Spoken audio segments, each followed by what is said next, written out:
It's Thanksgiving week in the US, and well, Thanksgiving also tends to coincide with some bad weather. Right now, the skies here up in the mountains are pretty ominous.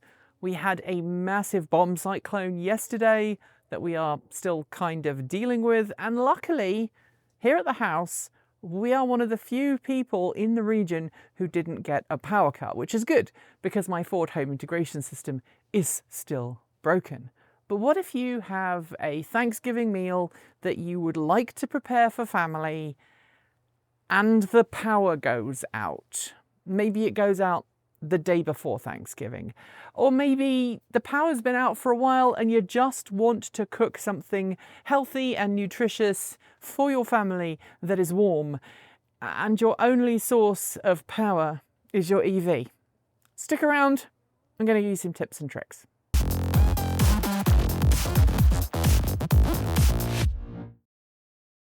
Welcome to my kitchen. It's a bit of a mess right now because we are working on our garage.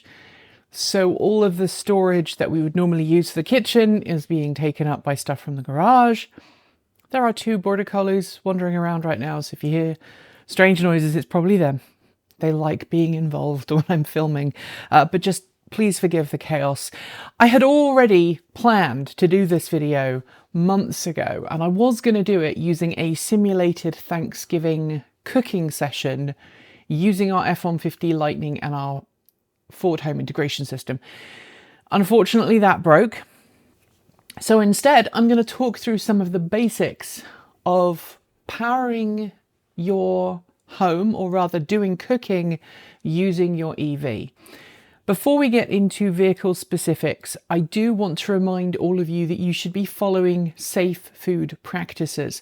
And when you are cooking using appliances that you do not know well, something like this thermometer are very, very useful, especially if you are cooking meats or anything that has the potential for foodborne illnesses like salmonella, or giving yourself a bad stomach because you didn't cook food properly. These temperature probes are reasonably affordable. You can buy them online. You can also get mechanical thermometers. Please check the temperature of your food, especially if you are preparing it using your electric vehicle, because cooking times may vary and most likely will. Let's start with the very, very basics of that and remind you that if you want to cook, say, a whole turkey for Thanksgiving using your EV, that's not going to happen unless you have a whole home backup solution like the ones that GM, Tesla and Ford are now offering, and Rivian plans to offer in the future. And even then, you're only going to be able to do that if you are using your main oven and you have a constant supply of power. I would advise against that. If you wake up the day before Thanksgiving and power's off and it looks like power is going to be off for a couple of days, don't focus on preparing whatever you have in the refrigerator or the freezer. Prepare something that is nutritious and safe and easy to cook. And in a North American home, most appliances that plug into the wall are going to have a power draw maximum of between 1.5 to maybe 1.8 kilowatts at the very top end. Many EVs that are now coming to market have vehicle to load functionality. All of the Kia and Hyundai models in recent years, most of them come from the factory with an optional vehicle to load capability. If you bought your vehicle with that, you will know, and you will know how to use it, hopefully. If you haven't watched Technology Connextras, they have a fantastic video there. Alec did a fantastic video there where he basically powered his whole home for the weekend from his EV using the vehicle to load system and showed how little power they use. But obviously, if the power goes out and you don't know when it goes out, be careful about food that you pull out of the refrigerator or the freezer. That's just common sense. If the temperature has gone above what would be considered safe by food standards authorities, don't risk it. Don't give yourself a brainworm. Don't do anything that is going to put you or your family or your loved ones at risk.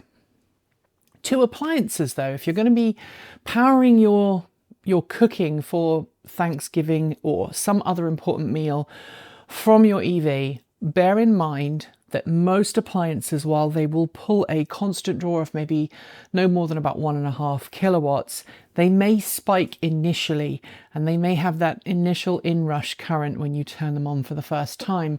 So make sure, look on the box that the appliance came in to see what the maximum peak current draw is, because you don't want to upset your EV or damage anything. For the most part though, I've had no issues, and I've done a fair amount of cooking using the Pro Power onboard system that comes with my F-150 Lightning. I don't have them here right now, but when we drove across country, when it was still safe for us to do so, when we drove across country in the F-150 Lightning, we had little inductive stove tops that we use to boil water to make tea and coffee on the road. Those are great for cooking in an emergency. They can be powered from most EVs that have some form of V2L or onboard power takeoff capability. They are cheap. You can buy them online reasonably cheaply, and they will work as long as you have cookware that is compatible with inductive stovetops. You'll be able to cook with them, no worries at all. They heat up incredibly quickly. They're very good at having a constant temperature, and you will be able to rustle up something simple like rice or pasta, or maybe even something a little bit fancier. If you have a couple of them, you can juggle things around, and that is not a problem.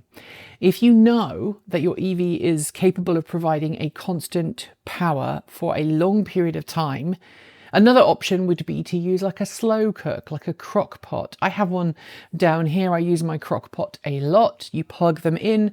The nice thing about crock pots is that you can run them from really low power. The crock pot that I have has 3 settings: a keep warm, a low, and a high. If I set it to high, it is going to max out the 110 outlets in my house, and it would max out my 110 circuits in my truck. But if I have it set to low and I know that I have a constant power, I can do like a slow cook for 8, 9, 10 hours, and at the end I can have a warm, nutritious meal. Throw in some root vegetable, throw in some stock, throw in some protein of your choice, leave it on the counter, run it off your vehicle, and it will cook over the course of a day. And at the end of the day, you have a warm, nutritious meal. I love crock pots at this time of the year because I can throw all of the ingredients that I have left over from the garden. I can throw in loads of other stuff, and it fills the house with this lovely warm smell. And even if your power is off and you have no heating, and maybe you've got one light that you're powering off your vehicle, having that smell gets your brain running. I find it helps, certainly, to have a nice fragrant smell emanating from the kitchen. The other thing to think about would be like an Instapot, like a pressure cooker. Again, I have an Instapot. I was very lucky. I had a family member buy one for us a couple of years ago. It does incredibly nice rice in about 10-15 minutes. And again, it doesn't use a whole lot of power.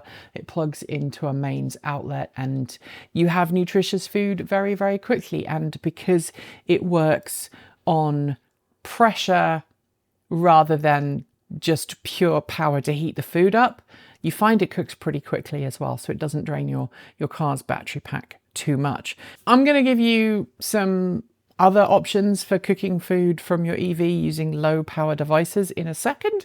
But first, let's go outside where I'll show you how to activate the Ford Pro Power system on my F-150 Lightning, and also show you how you could run like a 1 to 1.5 kilowatt inverter from your EV, even if you don't have vehicle to load or some other onboard power takeoff capability, just using a 12-volt inverter. If you have an F-150 Lightning, or in fact any of the large electric pickup trucks, the chances are you have some power outlets somewhere in the vehicle, either inside the cabin as I have here, or in the frunk, or in the bed. I actually have power outlets in all of those locations, and in order to use that power, you will obviously need to park your vehicle somewhere safe. Some vehicles allow you to take power from those outlets with the vehicle locked and powered off. Others, like the F-150 Lightning, require the vehicle to actually be on to provide power to those outlets. Obviously, if you have the forward home integration system, that operates while the vehicle is turned off and locked. Not so much for the Pro Power. So to activate Pro Power, obviously you're just going to go here and select this button. This is the button for your home integration system if you have it, which I do, but I'm going to show you right now the Pro Power system. Here you have 3 different zones on the F-150 Lightning. And you literally just touch on where you want the power to be provided, and it tells you that it's providing power to the front on the cabin and also to the beds. Now I have power to all of the different zones in the vehicle. If I want to turn off power to a particular part of the truck, I can do it just by hitting the relevant button. And then in this particular situation, I'm only powering the internal sockets. The important thing to remember though is that if you are going to use the Pro Power onboard to power home appliances, you need to make sure you turn the vehicle timer off. Vehicles like the F-150 Lightning will automatically power down after a set period of time, and there is a menu item that you can also select to make sure that the vehicle will leave you enough range to get to a local charging station in the event that your power outage lasts longer than you think it's going to. If you don't have a built-in onboard mains inverter on your EV, and many EVs don't, like this Chevrolet Bolt EV, you can use something like this, which is a mains inverter that's designed to run using these big clamps here, and you have to make sure you wire it up properly. So you need to make sure that you connect the positive terminal to the positive end of the battery, and then you're going to connect the negative terminal to the negative jump start terminal, which on the Bolt is down here, and then you can power on the car and you can power on the inverter. It is super important that if you're going to use something like this, you have to have your EV on and running, because this 12-volt battery will drain really quickly if you don't have the vehicle topping it up from its DC to DC converter. Now in cars like the Chevrolet Bolt, if you do this, you turn the vehicle on and then you get out of the car, there is a timer that will ultimately turn the vehicle back off. And as Bolt owners know, there is a workaround. You basically have to get in the car, turn it on, and then exit the car through the front passenger door without opening the driver door. If you do that, it should stay powered on, but it's obviously worth checking up on this, as with any car that's powering appliances in your home, fairly regularly to make sure everything is okay. It's also important that if you're going to do a setup like this, you don't pull more than about 1000 watts, 1 kilowatt from this 12-volt system. You can run like a 2 kilowatt inverter for a very short period of time, but the problem with that is that the onboard inverter, the DC to DC power converter in the car, only provides a maximum of about 1 kilowatt to the 12-volt battery. So if you are running a 2 kilowatt inverter from a 12-volt battery and the car's main traction battery pack is charging that battery back up at a rate of 1 kilowatt, well, you've got 1 kilowatt missing, and eventually you're going to end up with a flat 12-volt battery pack. Back inside, 2 other appliances that I really love making use of when the power is out is my toaster oven, which you can operate using a reasonably low power level. And I've even tried and succeeded in making bread from a vehicle before. It happened once. You shouldn't do that if you think that the power is going to go off, because bread makers often are an automatic, and if the power goes out then they reset. But I've done it and it worked. But little toaster ovens like this, not only are they more efficient and use a lot less power, but they're also really versatile in a power cut, because you can run this off a 110 outlet and not turn a big stove on, not worry about stuff like that. If I know a storm is coming, I might prepare food and put it in here, like, not obviously leave it in here, but I might prepare food, like I might do like a pasta bake or a baked potato or something, and partially cook it before I know there's a power cut coming, and then I can put it into the toaster oven and then reheat that food. I find that this is actually more reliable to use than, say, a microwave in a power cut. I've had limited success using a microwave in a power cut, because microwaves tend to, really, really spike with their power demand, and they also tend to cause issues for inverters. I'm not entirely sure why. I am not a physics major, but there is something about the way that microwaves operate that causes problems, certainly for my Ford home integration system. It normally has issues with the microwave, just like it does with kettles. And this is Sky, in case you hadn't seen Sky. She's our youngest border collie. And when the power goes out and when we have a power cut, she's always here because she likes cuddles, don't you, sweetheart? Yes. So toaster ovens are great. A couple of things that you should avoid, if at all possible. Number one is electrical kettles. I find that electric kettles tend to really, really push the available power. They peak at like 1.8 kilowatts here in the US. I know in the UK they peak at well over 3 kilowatts. And if you're running a vehicle to load system that doesn't have a rating of beyond, say, 1.8, 1.9 kilowatts, you can actually cause those to trip when you run a kettle. If you had different experiences, please let me know. I know that it's possible, but certainly it can really push the system very, very hard. I found, interestingly, that my coffee maker, I have a Gadget Classic Pro, is more reliable during a power cut than the kettle because it asks for the power in a very different way. It doesn't have that massive boiler. It heats up a small amount of water and it heats it up more continuously rather than the kettle that just tries to put all the energy in and then turns off. The coffee machine just gradually uses that water as you're going through. So if you have a coffee percolator, the old school Mr. Coffee style things, or you even have an espresso machine of the similar kind of size, boiler size to the Gadget Classic that I have, or the Gadget Classic Pro rather, they tend to work pretty well during a power cut. But at the end of the day, the important thing is, if you're going to use your EV during a power cut to power home appliances, do some prep work. Take your favorite appliances that plug into a mains outlet, take them and try them before the power goes out. Experiment with what works and what doesn't. And if you know there's a storm coming, don't be afraid to do prep work. Do prep work, whack it in the refrigerator. Again, you can run a refrigerator from your EV during a power cut. A couple of years ago, we were down at Fully Charged in San Diego when there was power cuts caused by massive summer heat waves and the local utility actually turned power off to this house. My wife was here on her own. She had her Chevrolet Bolt EV and she had a little inverter, the one I just showed you.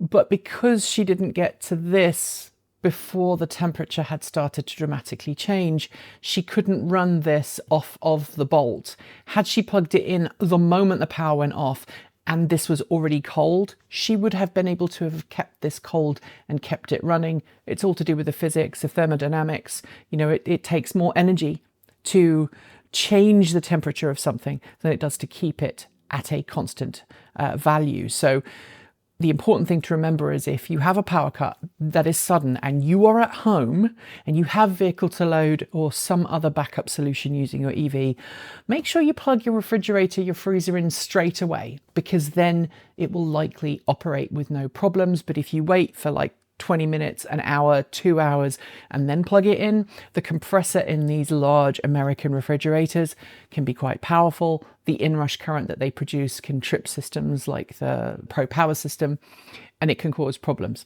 But for the most part, these should work just fine. Keep your food cold, do prep work, test out your system first, and hopefully your EV will be able to help you create a wonderful piece of culinary awesomeness. Thanks for joining me today, and if you've got some thoughts, make sure you leave them in our Discord chat room, our Patreon page, or you can reach out to us on Mastodon. Thanks to the amazing list of people scrolling by on your screen right now. They are some of the more than 1,500 people who help fund this channel through Patreon and YouTube, covering our bills, paying our team, and making sure that we can remain 100% independent.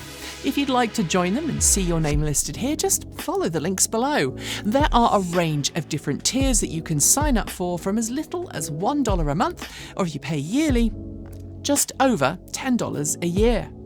A huge welcome to our newest supporters: Alan Brim, Jim, Sarah Horlock, full name, Todd Johnson, Roderick, Stuart Despain, Rupert Ronson, Larry Phoenix, Darla, Wendy Kelly Bundenbaum, and Kay. To join the list and get your shout out, become a paid Patreon member for your moment of fame. If you'd like to support us with a one-off donation, you'll also find links below to make Ko-fi and Bitcoin donations, and we even have a good old-fashioned PO box you can reach us at, address also linked below. And of course, if you're in need of some swag, you'll find our swag store in the down below. We've also got some great content coming up, so make sure you're subscribed on PeerTube or YouTube, and we'll see you soon. We make new videos every Monday, Wednesday, Friday, Saturday, and Sunday. If you want more, the mighty algorithm thinks you'll like this video, but we also think this one is well worth a look. See you soon, and as always, keep evolving!